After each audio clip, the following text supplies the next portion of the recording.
I had to stop her in her tracks one time. Like you tipping 20%, like we're at a restaurant level? You spend a lot of money on haircuts. Weekly haircuts at $90 a week. Look at her double take. I was like, wait, I'm here. But my old barber brought the price up to 75. You had to go that time. I'm Steph. And I'm Den. We're a real couple and financial creators. We sit down with real couples to talk love, money, and making it work. Welcome to For Love or Money. We're here with Charles and Shireen. We're gonna start off by getting to know you guys a little bit, high level icebreaker vibes before we get into all the good stuff. So really simple. How did you guys meet? We were both working in New York City for an investment bank, and I saw her, and I mean, who could turn down that face? Okay, so getting into the money side a little bit. Yes. Who's the spender? Who's the saver? I like to say I'm the spender and the saver. I would love to know that. She used to be the saver into the spender. I now am the spender and the saver. That was not So you're spender, saver, and then things have changed and even out over time. When we met, we had very different money philosophies. Interesting. I grew up, my mom was a single mom. We didn't have a lot of money. So as I got older and I got access to money, my thought was, I never want to not have money, right? So I spend, but I always save. You always save. But I looked at him and I was like, I don't know if I could be with that guy because too loose. Yeah. poverty PTSD, but it came out in a different way. Meaning that when I did get access to money, all the things that I could not get, I wanted. So that was like my motivating factor at work. If I work extra overtime, then I can spend that $500 on this pair of shoes that I want, right? I was like waiting for the 31st and the 15th so that I could buy and spend and do. Now, given all that, who's more likely between the two of you to impulse buy? After us working together and making the same amount, she went back to graduate school. I was kind of like just chilling. And so out of that, she started making more money than me. How did that change the dynamic? when you thought about bills, just like you said, you would pay a minimum payment on a credit card. And I'm like, let's just pay the credit card. Oh, Yeah, we're not talking like a $5,000 credit card, but we're talking $250. So her and I started having more detailed discussions. Then I started paying a little bit more attention. Like we would just talk about life things. So then I was like, okay, so I'm saving for graduate school. And he was like, so you just have all this money and you didn't know you were going to graduate school? I knew I'd spend it on something someday, but I thought I should have it. And my mom, when I got ready to go to college, she sat me down and she explained credit to me. I built my own credit that way. So by the time I graduated, like I didn't have any credit card debt, but I knew, like, I was like, all right, now I'm going to start working. I was making $50,000. I was like, I have access to real money. Let's do it. Our relationship shifted when she started making more money. It actually coincided with me losing a job. It gave me the humbling moment to be like, I never want to experience this again. And so I said, when I get my life together, this will never happen again. Joint or separate accounts? We have joint accounts and separate accounts. And then she has this side account. If I want to buy him a gift and don't want to take it out. Oh, now it comes back to me. You see how she doing? You see how she reels it back in? Oh, of course, it's me. But that makes a lot of sense. Like we share a credit card and I'm like, don't look at it for the next few days. I buy you something. Like, what are we? Even my side account, it's an old Chase account from before we got our joint account, and it's a grandfathered in account. He was like, I don't think you should get rid of it. So I think I put maybe $500 a month in it. I also I'll be like, I have money in my side account. We can use that money. It's a backup to the emergency fund. Emergency fund. Yeah, I actually like that too. And so is the marriage the point that you combined and had a joint account as well? I think it was after engagement. In the shift of my methodology with money, I actually started making a really good amount of money. But again, in that saving, that was like all the money that I had to purchase that expensive ring that's right here. She wants a new one. She wants a new one in next year. So I'm just, but and then and that was when we started merging, putting all of our money together because we wanted to simultaneously pay for our wedding and buy our first property. And she knows how to save. So when we're focused on something, that's when we do our best work. All right, so who's the better tipper between the two guys? Restaurant tipping, that would be me. But Uber Eats tipping, it is her. I had to stop her in her tracks one time. Like Wingstop charges an egregious amount of money for wings to start. So then she's like, they bring us like $14 tip. I was like, what? Like you tipping 20%, like we're at a restaurant level? And I just had to have a couple corrective conversations. It's not an appropriate amount of money. She travels a lot for work. So a lot of times I'm by myself home with our kids. There will be times when I will go on Uber Eats, create the whole cart of food and see the total and be like, F that. There are so many times where he's out of town and he doesn't know that, where I'm like, I can't in good conscience spend that much money on that little bit of food. Okay, so on that note then, and maybe this is your answer, what's one thing your partner spends money on that makes you roll your eyes a little bit? It's Amazon. Some of the things work, some of them don't, but there's just stuff everywhere in my mind. It's just like a constant reminder of spending of money. You spend a lot of money on haircuts. That's your haircuts. How often? Weekly haircuts at $90 a week. Look at her double take. Wait, I'm here. I'm tipping right. Yeah, 20%. You make it 90. It's hard to trust a new barber, but my old barber brought the price up to 75. Yeah. You had to go that Couldn't time. pay that. I think a 50. It was a little bit steep, A push. It was a tough time though. Now, on a scale of 1 to 10, how aligned would you guys say you are with money? It got really bad there for money. In my approach, because again, she was the primary breadwinner for a number of years early in our relationship. And then, you know, we kind of got even. And then when I was working full time in tech, I started having access to a lot more money. And she actually put me on a my money budget. Interesting. And she was like, I probably would leave you alone. Cause it was, again, I wanted the gratification. She would tell you, I work extremely hard. Like, I am a dedicated hustler. I am on it. I am providing. So when I took care of what I believe was the right thing to do for my home and by her, it's my money. I'm gonna splash a little bit, but to get to a good balance, it was like, hey, like just 25% of what you bring in from whatever event, party, you do whatever with, you will never hear my mouth about it. And so for majority of the time, we found something that worked for us. And I was like, okay, the 75 I'll leave. Amazing. 25, but every now and again, you know, you got to do a little more than that. But yeah. Do you have a joint budget too, or is it separate budgets? How does that work for you both?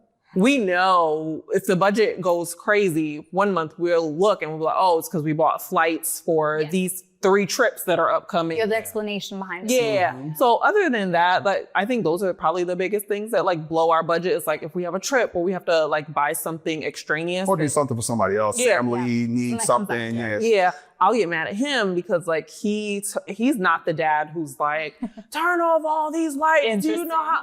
I'm the one who's like, turn off the lights. Like, y'all think about the money. Because he doesn't see, the bill. I don't see the bill. So that part I'll turn the water on, go use the bathroom, go pick out my fish. She's like, turn the water on. But it's why it's important for both people to be aware of what's going on, and you both are. You just divvy responsibilities. Of course, they're very aligned now, but it took some time to build that up. Well, it sounds like you always communicated about money. It's just how you did it. And it went from arguments to now conversations. Okay, so talking financial mistakes. Yes. What's a financial mistake that you can remember making? We had bought our house, everything. And then I was like, you know what? I want a car that signifies my wealth. Because I'm doing good. And I want I work hard. In the moment, it felt great. And within 30 days, I said, this is the worst purchase I have ever made. Hated that car. We had to put money in it when we drove it off the lot. First week. Because you ran out of gas almost every day. Every day and a half, we're filling up. It was egregious from a gas, but like the sound system was absolutely horrendous. Like you could turn it all the way max and we could still have a full conversation. I said, no, I can't do this. That's not what I'm doing. I'm trying to windows down. Like, who is in there? Oh, yeah, it's me. It's me. You got to hear me coming. To your point, like I'd plug in my phone, the screen it was just so much. Our car now is definitely higher than it needs to be. Because it could be the sunk cost fallacy too, where you're like, well, I already have it, but then it's worse anyway. No, and I'd rather spend the money. Okay, so now it's time for the whiteboard game. Basically, we're gonna go back and forth. You'll hear, we'll ask the question, and then we'll have the other person guess. Okay, so what's one word that describes Shireen's spending style? So you're saying what describes your spending style, and you're guessing. Okay, that was fast when you thought of it. Supercalifragilistic. Ask me all of those. What are you writing? Put a picture. All right, I'm ready. Let's see what you put. Fluid. Fluid. It's a fun word. I like that descriptive word. What does that mean? Yeah. Describe what? Fluid. Sometimes she can be a heavy spender. So it goes on vibes? Yeah, like we travel internationally and we really try and buy things that we really like there for VATSATs and things versus domestically. So she'll, hey, I'm going to get this, that, I want those, and to switch those. Other times, and it's like, hey, we're literally building a house right now. It's like, I mean, so you can shut down again. Yeah, so it's just like, it's fluid. It's fluid. Now let's see. Let's see. Responsible, diligent spender. I think it's too positive. Diligent goes with fluid. I even think responsible goes with it too, right? Because you can spend money and it's still responsible. Breaking the rules of the game, that's fine. Don't be mad. All right, reset. What does Charles want to do when he retires? Is this something you guys Like talk for about? work or just like, If you're retired, it's not work. Yeah, you're quick. You're in a book? no, I'm done. To the death. Okay, let's get the guess first. Bullet points? You're a troll. Travel. Does that cover it? See? Travel. With my kids. Oh, that's so nice. Separately, together, or both? Like travel with them I together. mean, whatever they'll allow, I realize That makes you know, sense. now that I'm in, You're not the boss. yeah, I Well, no, can't already say. If we tell them we'll pay for them to go with us, I'm sure they'll Yes. gladly. That's the thing, yeah. Right, Yeah. right. They're like, all right, I must. Okay, reset again. So if Shireen could buy anything tomorrow, no limits, what would it be? What do you know what I'd buy? What did I buy? Yeah. Now you're like, tell me, maybe it's a good idea. I'm like, tell me. Not this face. Yeah, that was your most confident answer yet, I think. Yeah, I'm feeling very confident. Yeah, is this something she's spoken about to you before? Or you just know her? Oh, I got Sue. Oh. Now you're cheating. Oh. Oh, you got I'm it. listening very well, guys. I'm serious. I'm excited to hear what it is. Okay, let's get the guess first. Guesses. Birkin, G-Wagon. Right. So those are the two. Those are two things I'm like, we're not there yet, so you can relax. Okay. Okay. But you're building up. I almost wrote Bert. G-Wagon. I know, it's coming, relax. You know, good thing you put One both. more ring. Fluid, all in due time. The next time you're up again, yeah, there you go. No, this game was fun. Wow, I do know that very well. You do, you're right. You guys are doing great, actually. Yeah. So, for both of you, this one, you'll both answer this one. What's your magic number? However you interpret Well, it. Yeah, it it'll be depends on how explained. you picture Why do you have so many numbers? retirement. Right? You knew that one too. You had the same face again. These are things we talk about at the barbershop. I knew my number. We be Like we discussed this. normal conversations at the barbershop that she thinks. I've never even thought about this, so my number is a guess. Oh, I'm excited. Okay, 3, 2, 1, reveal. 1.5 million, 10 million. 10 million. 1.5 is because she's not the one that had to do the budget. 1.5, you're not retiring now. It says 1.5 million. I mean, retire. No, it's 10 million. 10 million is our number. This is good though. Now you know where she's at with the money. And also, I'm assuming that number is post G-Wagon and Birkin. Yeah. So, yeah. I'll drive my older model G-Wagon. Here. Fluid. We're living on a fixed income. Like older people. So wait, you thought about this though. Why Yeah. 10? Anything How'd you specific? come up with the number? Yeah. This is the number where I don't have to think. Yeah, I want to be it's able to live comfortable. my life comfortably, not think. If I do want to upgrade a car, it's not like, oh, Yeah. it says back. If I do want to upgrade a house slightly, we'll be good. Yeah. And just being able to travel and do whatever we love to Yeah. do, be able to still help, be able to still give. That to me is a number that consistency. Some people think of their dream retirement number as you're just depleting it to zero after that. And I know you guys don't think that way, where that number can keep growing as you're spending. We'll make some Yeah. moves. Amazing. So now we're going to play a quick round of Would You Rather Finance Edition. Don't think about it. Whatever comes to your mind and your gut, go with it. Okay. So would you rather take a big financial risk and possibly double your money, or play it safe and just earn a steady 5%? Take a risk. Steady. You're surprised. Yeah, I want to. I'm shocked at you. Yeah. We've taken financial risks where within businesses, with equity, should we buy, should we sell, should we stay? Yeah. Also during the pandemic, he was like obsessively inside trading apps. He was like day trading. After that loss, I'm like, stop. Okay. nah, I don't like it. So we put it into more our 401ks and Okay. that 5% year over year growth. That has been my methodology for those vehicles. But then I have the assets that can potentially grow, such as this pre-IPO equity that and options in different companies with my children and their future. Like, so honestly, I would be risky, but I really honestly stopped trading in that way. Yeah, he woke me up. He was like, should I buy or should I sell? I'm like, I don't even know. I saw it happening. I'm literally sleeping. Real time, and I'm like, oh my god, oh my god, oh my god, and it was just like, this is too much anxiety. Okay, so you view that question then from the perspective of if you could only do one, you want to make sure you're safe. Yeah, Like, absolutely. but you're doing it from the perspective of you've taken risks. Of course, Yeah. yes. Okay, good balance. Okay. So next up we have, would you rather ask your partner for permission before every purchase or let them do all the spending for a year? Oh, I'm asking permission. Y'all don't want her spending for you.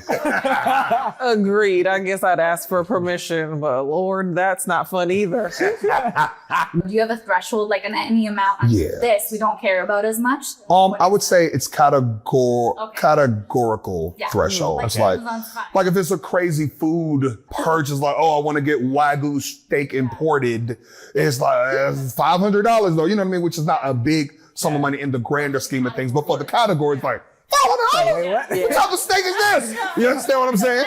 But another example is our Beyonce tickets. Like the Beyonce stands, we go to every concert, and she could have free flow, but she went to check out for Cowboy Carter, and it was at a price. She was like, I need to make sure you're okay. You say, what's our budget? Yeah, and so that was $3,500 for our 2 tickets, and it's still Beyonce. So I said, Beyonce, we gonna guess. It was so good. It was worth every dollar. I want to be clear. We're going to Kendrick. Whoa! Oh, we went to Kendrick last week. Whoa! You in for a treat. You in for a treat. So when the ticket came out, I was like, we are going. And he's like, I don't know about that. We'll have to sit in the 2. I'm like, no, we're sitting close. Yes. And we're getting the highest 600 tickets. And he was like, I don't know, we're doing it.